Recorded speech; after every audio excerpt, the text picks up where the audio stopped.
Students, इससे पिछले video में मैंने आपको लॉज ऑफ केमिकल कॉम्बिनेशंस पढ़ाए थे, थ्योरेटिकली समझाया था कि ये लॉज क्या हैं। अब हम उन लॉज के न्यूमेरिकल्स करने जा रहे हैं। तो सबसे पहला न्यूमेरिकल आपकी स्क्रीन पे है, आपको दिखाई दे रहा है। What weight of barium chloride would react with 24.4 gram of sodium sulphate to produce 46.6 ग्राम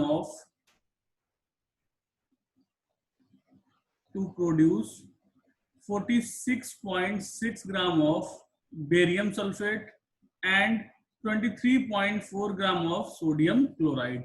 तो सबसे पहले तो वेट बाद की बात है, आप केमिकल रिएक्शंस का नेचर समझें बच्चों। ये केमिकल रिएक्शंस किस तरीके से हो रही है। तो केमिकल रिएक्शन हो रही है हमारी barium chloride plus sodium sulphate के बीच। ये तो जब भी कोई ये एक आयनिक रिएक्शन से, दोनों आयनिक सब्सटेंसेस हैं, तो बेटा आयनिक सब्सटेंसेस जब भी रिएक्ट करते हैं तो उनके आयन सेक्शंस होते हैं, एक का कैटायन दूसरे के एनायन के साथ एंड वाइस वर्सा होता है। तो बेरियम जो है वो सल्फेट के साथ कंबाइन करके बेरियम सल्फेट बनाएगा जो कि एक प्रेसिपिटेट होता है, और सोडियम क्लोराइड सॉल्युबल होता है तो घुल जाएगा। हालांकि इस पॉइंट को हमें यूज नहीं करना है। हमने माना कि बेरियम क्लोराइड के x ग्राम इसमें कंबाइन किया है और सोडियम सल्फेट का हमें दिया गया है 24.4 gram of sodium sulphate has reacted. तो सोडियम सल्फेट हो गया 24.4 ग्राम। इनके रिएक्शन से जो बेरियम सल्फेट बना वो बना है बेटा 46.6 ग्राम और सोडियम क्लोराइड बना है 23.4 ग्राम। तो प्रोडक्ट्स के मास हमें पता है, रिएक्टेंट में एक रिएक्टेंट का मास पता है, एक का नहीं पता है। तो आप देखिए, आपको पढ़ाया था law of conservation of mass. Law of conservation of mass says that mass of the reactants is equal to the mass of the product. तो अगर हम law of conservation of mass use करें, क्योंकि मास तो कहीं भी डिस्ट्रॉय होने वाला नहीं है, कंजर्व रहेगा, जितना रिएक्टेंट में डाला था टोटल प्रोडक्ट में मिलना है, तो उसको लगा के हम रिएक्टेंट का मास प्रोडक्ट के मास के इक्वल कर लें और x की value means mass of barium chloride हम निकाल लें। तो according to law of conservation of mass, according to law of conservation of mass, mass of reactants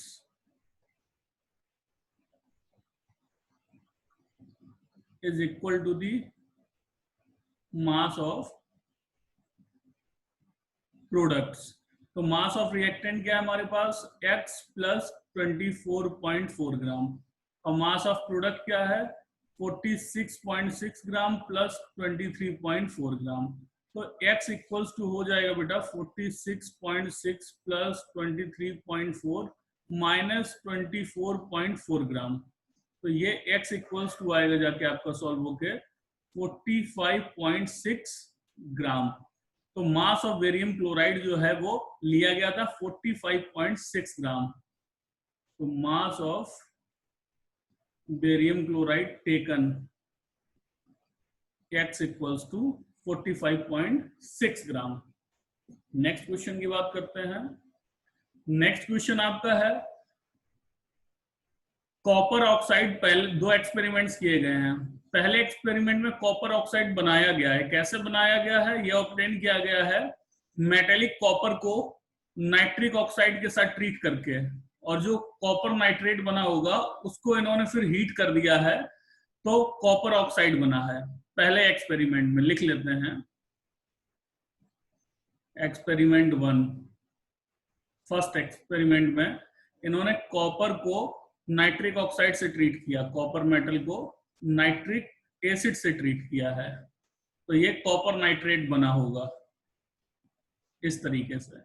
उसके बाद इसको गर्म कर दिया, इग्नाइट कर दिया, तो ये कॉपर ऑक्साइड बना होगा और नाइट्रोजन के ऑक्साइड गैस बन के निकल गए होंगे। तो दूसरे एक्सपेरिमेंट में इन्होंने क्या किया है, दूसरे एक्सपेरिमेंट में इन्होंने कॉपर ऑक्साइड को रिड्यूस किया है। एक कॉपर ऑक्साइड है, कॉपर ऑक्साइड, और इसको कर दिया रिड्यूस, रिड्यूसिंग एजेंट लगाया जिसने ऑक्सीजन छीन ली तो कॉपर मिल गया। अब अलग अलग वेट्स इन्होंने हमें बताए हैं।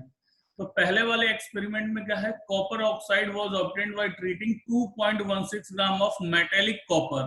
तो पहले वाले एक्सपेरिमेंट में मेटेलिक कॉपर लिया गया था 2.16 ग्राम, और कॉपर ऑक्साइड कितना मिला था हम लोगों को, 2.70 ग्राम। तो देखिए जितना भी कॉपर हमने लिया था वो कॉपर पूरा का पूरा आ गया है कॉपर ऑक्साइड में, मतलब इस कॉपर ऑक्साइड में कॉपर कितना है, 2.16 ग्राम। बची हुई ऑक्सीजन है, कॉपर कहीं भी नहीं छूटा है। जो हमने नाइट्रिक एसिड से नाइट्रेट दिए थे वे ही हटे हैं, कॉपर पूरा का पूरा आ गया है कॉपर से कॉपर ऑक्साइड में। तो इस कॉपर ऑक्साइड में जिसका मास दिया गया 2.70 ग्राम, इसमें कॉपर है 2.16 ग्राम, बचा हुआ ऑक्सीजन है। ऐसे ही इसमें देखें, ये कॉपर ऑक्साइड कितना लिया गया था, ये कॉपर ऑक्साइड लिया गया था आपका 1.15 gram of copper oxide, 1.15 gram of copper oxide, और इसको रिड्यूस किया था तो कॉपर मिला 0.92 ग्राम। तो अब हमें क्या करना है, हमें लॉ ऑफ कांस्टेंट प्रोपोर्शन जो है वो डिफाइन करना है। तो लॉ ऑफ कांस्टेंट प्रोपोर्शन आपको पढ़ाया था, जिन बच्चों ने नहीं पढ़ा है वो हमारा पुराना वीडियो देख सकते हैं लॉज ऑफ केमिकल कॉम्बिनेशंस पे, कि लॉ ऑफ कांस्टेंट प्रोपोर्शन कहता है कि कोई भी कंपाउंड किसी भी तरीके से बनाओ, एक केमिकल कंपाउंड किसी भी तरीके से बनाओ, उसमें एलिमेंट्स का प्रोपोर्शन बाय मास हमेशा फिक्स रहेगा। तो ये जो कॉपर ऑक्साइड है इसमें, और ये जो कॉपर ऑक्साइड है इसमें, इन दोनों में हम कॉपर ऑक्सीजन का प्रोपोर्शन बाय मास देख लें। कॉपर और ऑक्सीजन का जो प्रोपोर्शन बाय मास है वो अगर दोनों में सेम है तो ये वेरीफाई करेगा लॉ ऑफ कांस्टेंट प्रोपोर्शन। और अगर दो अलग अलग तरीके से बनाया हुआ कॉपर ऑक्साइड में कॉपर और ऑक्सीजन का प्रोपोर्शन बाय मास डिफरेंट होगा तो ये वेरीफाई नहीं करेगा। तो देखते हैं, पहले एक्सपेरिमेंट वाले कंपाउंड में देख लेते हैं पहले कॉपर और ऑक्सीजन का प्रोपोर्शन बाय मास।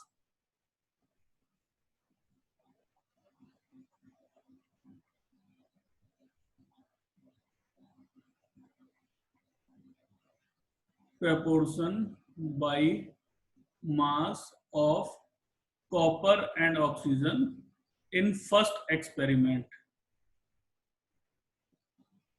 पहले एक्सपेरिमेंट में देखते हैं। तो आप देख रहे हैं कि इसमें मास ऑफ कॉपर कितना है, मास ऑफ कॉपर जो है वो आपको दिया गया है 2.16 ग्राम। तो मास ऑफ ऑक्सीजन क्या हो जाएगा, और मास ऑफ ऑक्सीजन हो जाएगा बेटा क्यूप्रिक ऑक्साइड माइनस कॉपर। तो क्यूप्रिक ऑक्साइड का वेट जो है वो है 2.16 और माइनस कॉपर, जो कॉपर है 2.16, कॉपर है 2.16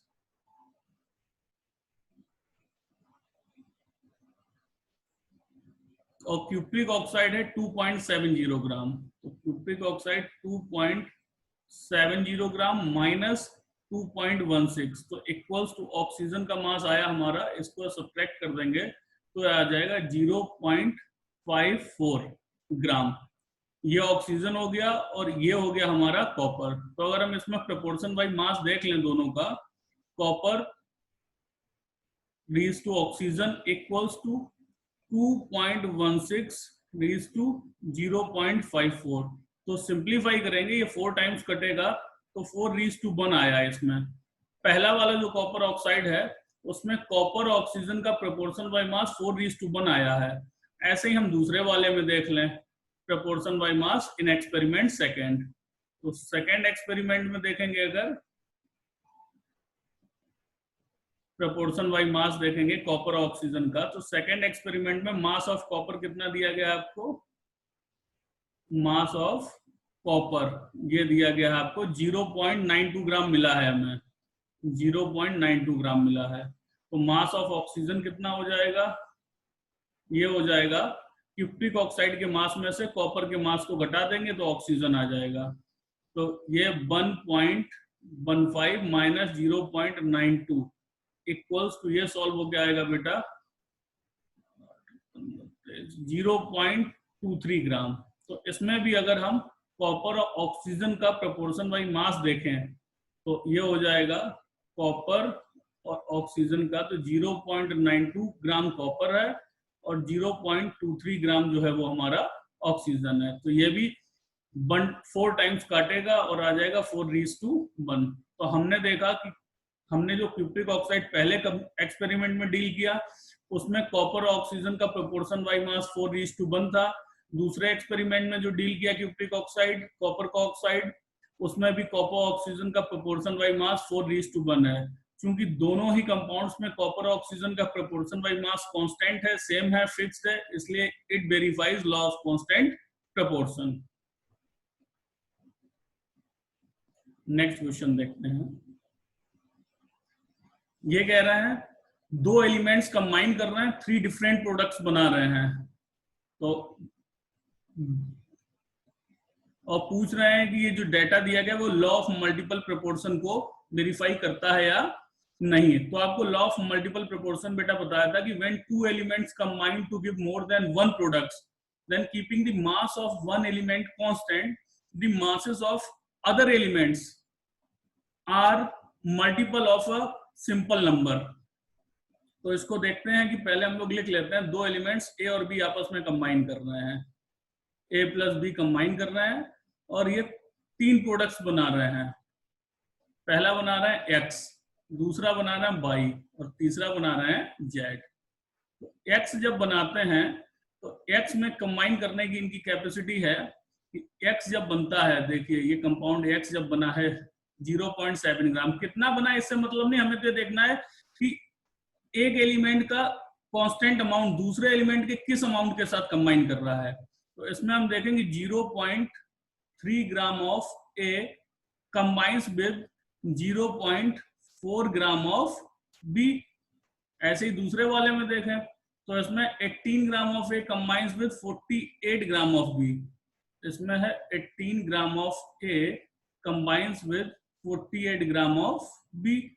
ऐसे ही थर्ड देखें तो इसमें 40 gram of A combines with 159.99 gram of B. तो 40 gram of A combines with 159.99 gram of B. तो ये देखिए हमें डेटा दिया गया एक्स, वाई और जेड में ए के कितने ग्राम बी के कितने ग्राम से कंबाइन किए हैं, लेकिन हमें तो रिलेशन तब निकालना है जब ए का कांस्टेंट कर लें कि एक fixed weight of A B के किन वेट से कंबाइन कर रहा है। तो ये सब अलग अलग है, 0.3 ग्राम है, 18 ग्राम है, 40 ग्राम है, इन सबको हम 1 ग्राम कर लें। तो देखिए कंपाउंड एक्स में क्या हो जाएगा, एक्स में हो जाएगा कि 0.3 gram of A combines with 0.4 gram of बी। 0.3 gram of A combines equals to 0.4 gram of B। तो इसी को हम लोग क्या लिख सकते हैं, that is 1 gram of A will combine with 1 gram of A will combine with 0.4 upon 0.3 gram of B। तो ये आ जाएगा आपका 1.33 ग्राम ऑफ B। मतलब एक्स कंपाउंड जब बनता है तो ए का 1 ग्राम बी के 1.33 ग्राम से कंबाइन करता है। ऐसे ही बाई कंपाउंड में 1 के लिए निकाल लें, जब बाई कंपाउंड बनेगा तो हमने देखा 18 gram of A combines with 48 gram of B. तो 18 gram of A combines equals to 48 gram of B. तो यहीं से निकाल लें कि 1 gram of A compound Y में 1 ग्राम ऑफ ए जो है वो कितने ग्राम बी से कंबाइन करेगा। तो ये हो जाएगा 48 डिवाइडेड बाई 18। इसको सॉल्व करेंगे तो आएगा बेटा 2.66 ग्राम ऑफ बी। तो कंपाउंड वाई में ए का 1 ग्राम बी के 2.66 ग्राम से कंबाइन करता है। ऐसे ही अगर हम कंपाउंड जेड देख लें तो जेड में क्या होगा, जेड में है 40 gram of A combines equals to 159.99 gram of B। तो ये भी अगर 1 ग्राम ऑफ A के लिए निकाल लें तो ये आ जाएगा 159.99 डिवाइडेड बाई 40। तो ये आएगा लगभग 3.99 ग्राम ऑफ B। तो आप देखें यही तो लॉ कहता है कि when law of multiple proportion कहता है when 2 elements A and B combine to give more than 1 products। तो A और B कंबाइन करके 3 प्रोडक्ट दे रहे हैं, एक से ज्यादा ही हैं।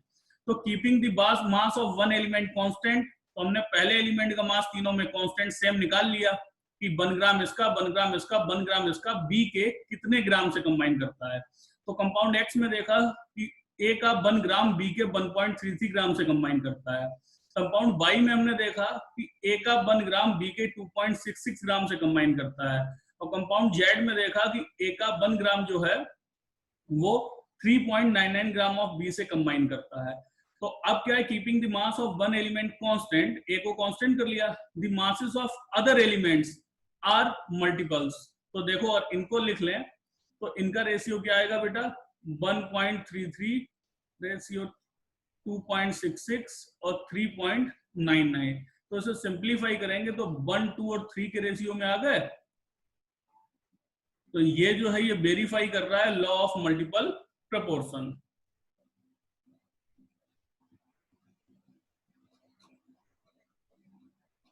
नेक्स्ट क्वेश्चन करते हैं। नेक्स्ट क्वेश्चन जो फोर्थ लॉ बचा है आपका, लॉ ऑफ रेसिप्रोकल प्रपोर्शन, उस पे है। तो यहाँ जो कंडीशन है कि हाइड्रोजन सल्फाइड बन रहा है, सल्फर डाइऑक्साइड बन रहा है और वाटर बन रहा है, तो आपको समझ में आ रहा है होगा कि रिएक्शन यहाँ पे हो रही है हाइड्रोजन, सल्फर और ऑक्सीजन की, इस तरीके से। अब अगर आप जानते हैं कि हाइड्रोजन और सल्फर रिएक्ट करेंगे तो बनाएंगे H2S, ऑक्सीजन और हाइड्रोजन कंबाइन करेंगे तो बनाएंगे H2O, और सल्फर और ऑक्सीजन कंबाइन करेंगे तो बनाएंगे SO2। तो अगर हम लोग देखें तो ये लॉ कहता है when two elements which can react together and they also combine with the fixed weight of a third element। तो टू एलिमेंट सल्फर ऑक्सीजन हो गए, ये आपस में कंबाइन करके SO2 बनाते हैं, और थर्ड एलिमेंट हाइड्रोजन हो गया, ये दोनों ही हाइड्रोजन के फिक्स्ड वेट से कंबाइन करते हैं। यहाँ पे देख लें तो हाइड्रोजन का फिक्स्ड वेट बेटा क्या है, 2 ग्राम। 2 ग्राम से ये भी कंबाइन कर रहा है, सल्फर भी। तो जब H2S बनता है तो हाइड्रोजन का होता है 2 ग्राम और सल्फर का होता है 32 ग्राम। और जब H2O बनता है तो हाइड्रोजन का होता है 2 ग्राम और ऑक्सीजन का होता है 16 ग्राम। तो देखिए सल्फर और ऑक्सीजन दोनों ही हाइड्रोजन के फिक्स्ड वेट दैट इज 2 ग्राम से कंबाइन कर रहे हैं। तो इन जो एलिमेंट्स हैं ए और बी, ये दो एलिमेंट हैं सल्फर और ऑक्सीजन, इनके वेट्स जो हैं वो मल्टीपल होंगे किसी एक नंबर के। आप देख भी पा रहे हैं 16 और 32 मल्टीपल होगा, 16 का ही मान लो या 8 का मान लो, तो लॉ वेरीफाई हो रहा है। अब इसी लॉ को हमें गिवन डेटा से वेरीफाई करना है। तो ये कह रहे हैं कि हाइड्रोजन सल्फाइड में सल्फर जो है वो 94.11 ग्राम है। बेटा सल्फर इतनी है तो 100 में से घटा देंगे, बची हुई क्या हो जाएगी, हाइड्रोजन हो जाएगी। हम मान लेंगे कि कंपाउंड हमारा 100 ग्राम है। ऐसे ही वाटर का केस देख लें, हाइड्रोजन सल्फाइड देखें और वाटर देखें, तो वाटर में हमारी हाइड्रोजन इतनी है, बची हुई ऑक्सीजन है। तो पहले हम दोनों के 100 ग्राम मान के हाइड्रोजन ऑक्सीजन और हाइड्रोजन सल्फर के दोनों में वेट निकाल लें, फिर हाइड्रोजन के फिक्स्ड वेट करके दोनों का वेट निकाल लेंगे। तो यहाँ पे अगर हम लोग देखें तो H2S के केस में जो डाटा दिया गया है वो देखिए, H2S में दिया गया है mass of sulphur equals to 94.11 gram. ये परसेंट को आप ग्राम मान सकते हैं, 100 ग्राम मान लो सब्सटेंस को। मान लो कि H2S जो बना है वो 100 ग्राम बना है, तो इसको आप परसेंटेज को ही ग्राम मान सकते हैं। तो सल्फर होगी जाके आपके 94.11 ग्राम। तो मास ऑफ हाइड्रोजन क्या हो गया, मास ऑफ हाइड्रोजन हो गया आपका 100 माइनस 94.11 इक्वल्स टू 5.89 ग्राम, 5.89 ग्राम हो गया। ऐसे अगर हम H2O के लिए निकाल लें बेटा, H2O के लिए तो H2O में दिया गया इतने परसेंट हाइड्रोजन, मतलब इतने ग्राम तो हो गई हाइड्रोजन। तो मास ऑफ हाइड्रोजन हो गया इसमें 11.11 ग्राम। और ऐसे अगर हम लोग निकालें मास ऑफ ऑक्सीजन तो हो जाएगा 100 माइनस 11.11 इक्वल्स टू 100 में से 11.11 जाएंगे बेटा तो ये आएगा आपका 88.89 ग्राम।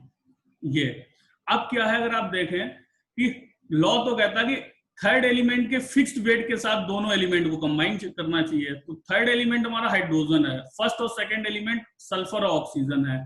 तो सबसे पहले हम ये देखें कि यहाँ पे हाइड्रोजन का मास है 5.89 ग्राम, यहाँ हाइड्रोजन का मास है 11.11 ग्राम।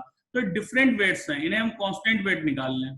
तो कांस्टेंट 1 मान लो, हम इसको निकाल सकते हैं कि 5.89 ग्राम of hydrogen combines with 94.11 gram of sulphur, तो 1 gram of hydrogen will combine with, ऐसे ही 1 ग्राम ऑफ हाइड्रोजन यहाँ के लिए निकाल लो, तो हम यहाँ से निकाल लें H2S के लिए निकाल लें अभी हम लोग 1 ग्राम के लिए, तो हमें पता है, दिखाई दे रहा है कि 5.89 ग्राम ऑफ हाइड्रोजन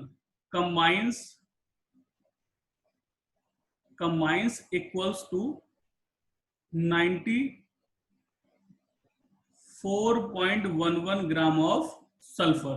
तो 1 gram of hydrogen will combine with 94.11 upon 5.89 gram of sulphur. इसको सॉल्व कर लेंगे। ऐसे H2O के लिए निकाल लें, तो H2O के लिए जब हम लोग निकालेंगे तो हो जाएगा, हमें दिखाई दे रहा है कि 11.11 gram of hydrogen combines with 88.89 gram of oxygen. तो 11.11 gram of oxygen of hydrogen combines equals to 88.89 gram of oxygen. तो 1 gram of hydrogen will combine with 88.89 divided by 11.11 gram of oxygen. तो ये सॉल्व करेंगे तो आएगा,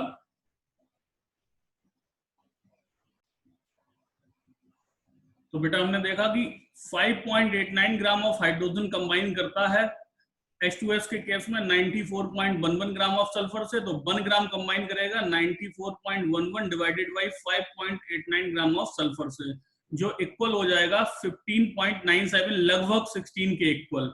ऐसे ही 1 gram hydrogen के लिए निकाला तो आया 8 ग्राम ऑक्सीजन से कंबाइन करेगा। तो अगर हम यहाँ पे अब रेशियो देखें कि एक फिक्स्ड वेट हाइड्रोजन का तो फिक्स कर लिया हमने 1 gram, fixed weight of third element से जो ये 2 एलिमेंट्स कंबाइन कर रहे हैं, तो इनका रेशियो क्या है? इनका रेशियो है ऑक्सीजन और सल्फर का 8:15.97, तो ये ऑलमोस्ट इक्वल टू आएगा 1:2, और यही कहता है हमारा लॉ ऑफ रेसिप्रोकल प्रपोर्शन।